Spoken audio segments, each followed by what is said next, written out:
ये रहा भरतकूप के चमत्कारी कुएं पर 20 मिनट की रोचक और रहस्यमयी कहानी, लोककथा और इतिहास की मिश्रित शैली में, जिसे पढ़ने या सुनाने में लगभग 20 मिनट लगेंगे।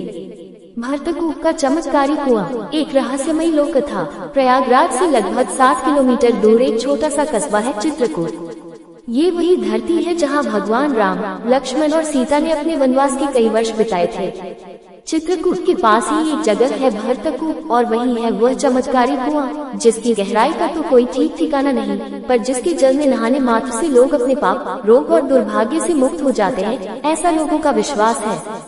ये कहानी शुरू होती है लगभग 3000 साल पहले, जब अयोध्या के राजकुमार भरत अपने पिता राजा दशरथ के निधन की खबर सुनकर चित्रकूट पहुँचे थे।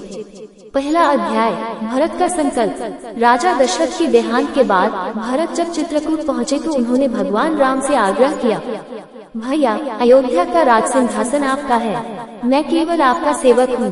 पर भगवान राम ने कहा, नहीं भरत, पिता की आज्ञा से मैं वनवास को ही धर्म मानता हूँ।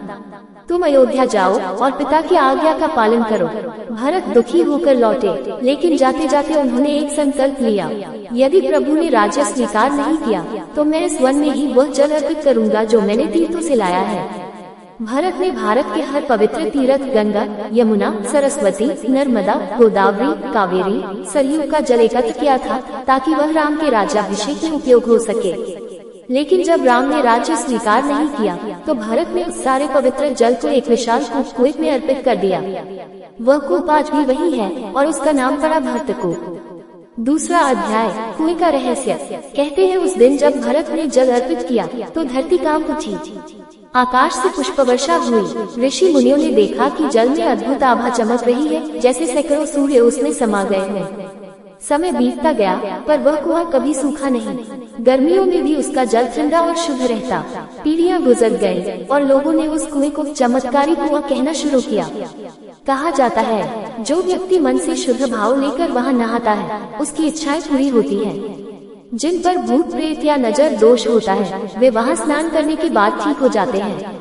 और जिनके जीवन में बार बार असफलता या संकट आता है, वे वहां जाकर जैसे नया जन्म पाते हैं। तीसरा अध्याय, आधुनिक समय की घटना। ये सब तो पुरानी कथा थी, लेकिन अब से कुछ साल पहले एक युवक आया, आरव सिंह, इलाहाबाद विश्वविद्यालय का छात्र। आरव विज्ञान का विद्यार्थी था और चमत्कारों में विश्वास नहीं करता था। उसके पिता गंभीर रूप से बीमार थे और उसने सुना कि भरतकूप के जल से कई लोगों के रोग ठीक हुए हैं। आरव ने सोचा, चलो देखते हैं आखिर ये रहस्य क्या है। वह कैमरा, पानी का टेस्टिंग किट और कुछ उपकरण लेकर वहां पहुंचा। कुआं बिल्कुल साधारण दिखता था, पर उसके चारों ओर एक अजीब सी ऊर्जा थी। हवा में जैसे कोई प्राचीन मंत्र गूंज रहा हो। आरव ने जल का नमूना लिया, न कोई अशुद्धि, न कोई रासायनिक गड़बड़ी।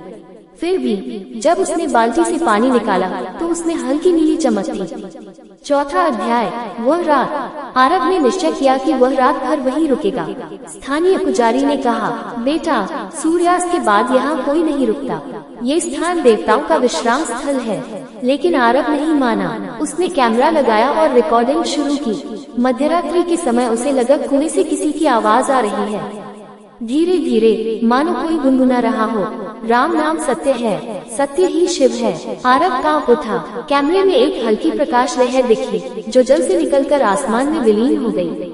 अगली सुबह जब उसने वह फुटेज देखा तो उसमें एक दिव्य आकृति थी, जैसे कोई साधु हाथ में कमंडल लिए मुस्कुरा रहा हो।